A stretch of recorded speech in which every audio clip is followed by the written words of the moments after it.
বস্তা বস্তা আদা করছি। কৃষি অফিসের থেকে আমাকে সহযোগিতা করছে, আদা দিছে, বিভিন্ন ধরনের সহযোগিতা পাইছি। তাতে যে আদা হইব এই আদা আমাদের নিজের সংসারিক চালাইয়া তারপর বাইরেও বিক্রি করতে পারবো। আমাদের এখানে বর্তমানে যে সমস্ত খালি জায়গা আছে ওই সমস্ত আমরা আদা চাষ করতেছি এবং কৃষি অফিস থেকে আমরা বিভিন্ন প্রকার সহযোগিতা পাচ্ছি এবং আদা চাষ করার জন্য কোনো রোগ বলার ওষুধ প্রয়োজন হয় না। যদি কোনো খালি জায়গা থাকে তাহলে আদা চাষ করতে হবে। আদা চাষ করলে অনেক লাভবান হওয়া যায়।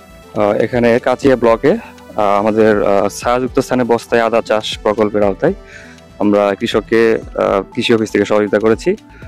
এখানে উনি তার সুপারি গাছের যে পতিত জায়গা, ছায়াযুক্ত জায়গা, সেই জায়গায় সে 3200 বস্তা আদা চাষ করেছে।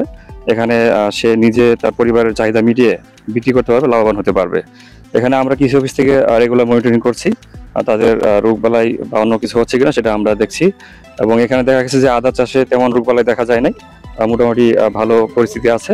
এবং আপনারা যারা আদা চাষ করতে চান এবং ছায়াযুক্ত স্থান পতিত জায়গায় আদা চাষ করে সহজে লাভবান হতে পারবেন এবং আমরা কৃষি অফিস থেকে সর্বোচ্চভাবে সহযোগিতা করে থাকি। ধন্যবাদ।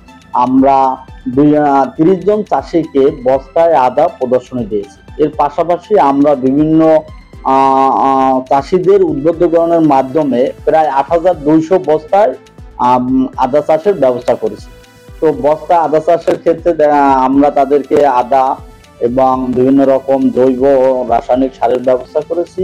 পাশাপাশি বস্তারও সংস্থান করা হয়েছে যাতে করে তারা বস্তায় আদা চাষ করতে পারে। এতে আমাদের সুপারি বাগান বা আংশিক ছায়াযুক্ত স্থানে এই বস্তায় আদাগুলো সেট করা হয়েছে, যার মাধ্যমে কৃষক সহজেই আদার উৎপাদন করতে পারবে, পাশাপাশি তার আর্থিকভাবে লাভবান হবে।